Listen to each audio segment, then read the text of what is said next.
Hello student, welcome to MJC Learning. This is the second lecture of rotational dynamics.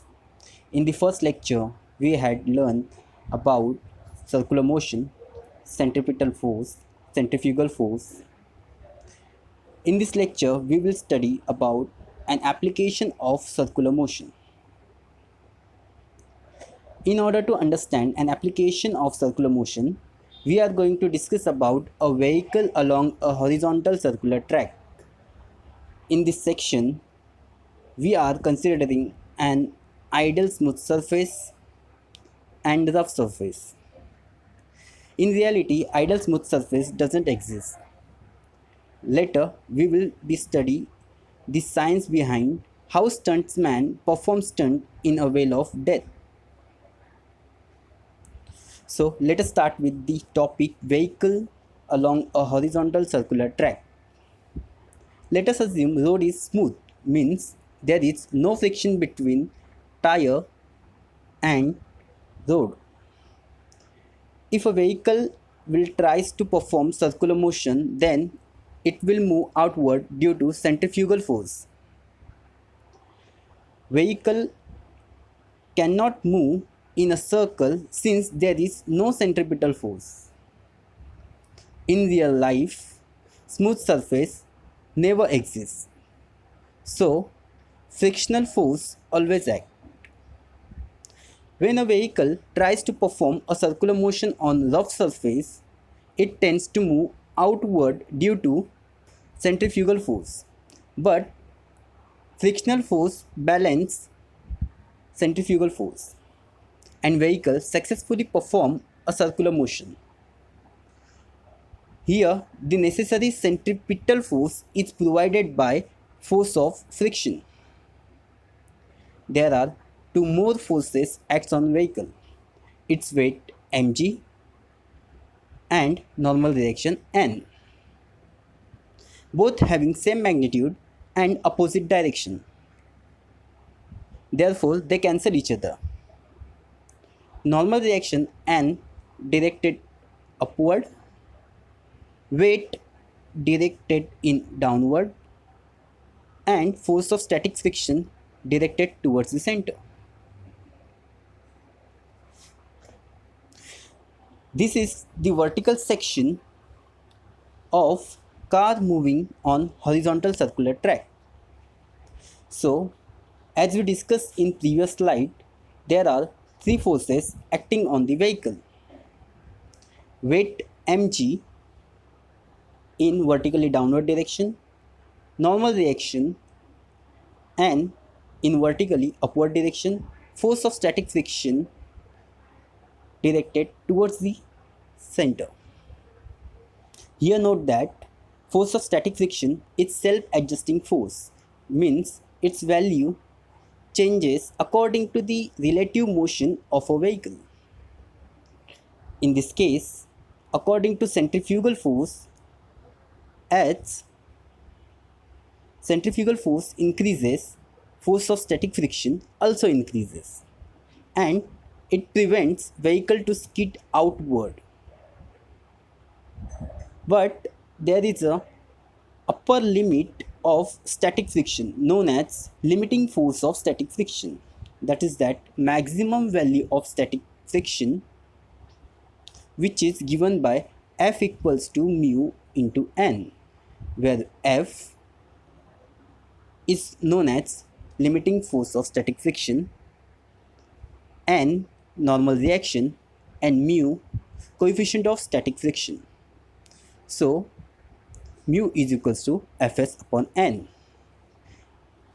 In this case, N balances mg and Fs means force of static friction balances centrifugal force. Therefore, mg equals to N and Fs equals to mv square upon R. After dividing these two equations, we get Fs upon N is equals to V square upon Rj. So frictional force is directly proportional to V square. So if car will try to move outward, by increasing its velocity, then frictional force also increases.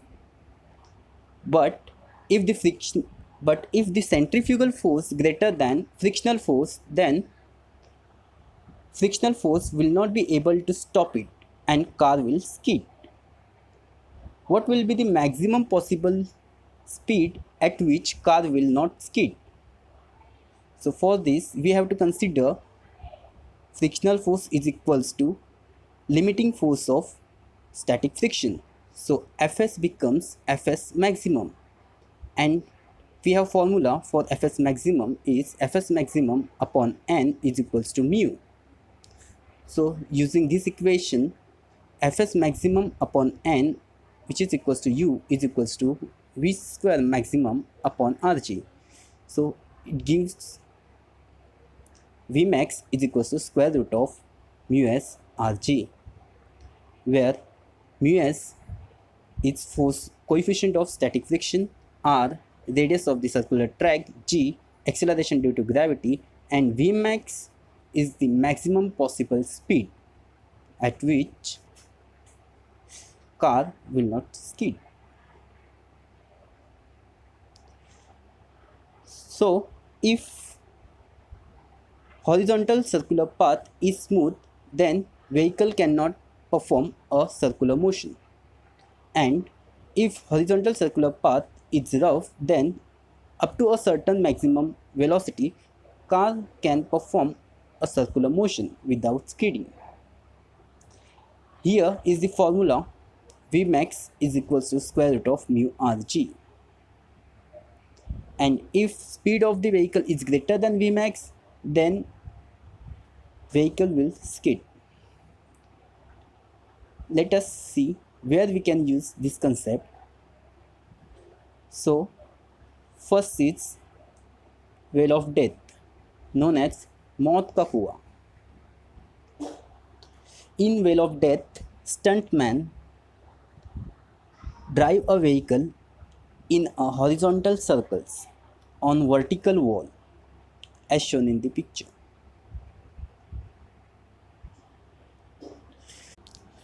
Consider vertical section of the.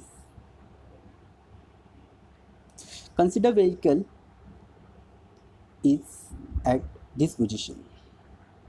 There are three forces acting on the vehicle: normal reaction N towards the center, weight mg in downward direction, and force of static friction in upward direction. Here weight mg and force of static friction cancel each other, and normal reaction provides necessary centripetal force. Therefore N is equals to mv square upon r and mg equals to Fs. We know that force of static friction is always less than or equals to mu s n. Therefore mg is less than equals to mu s into mv square upon r, because n is equals to mv square upon r. Therefore g is less than equals to mu s v square upon r. Here m gets cancelled.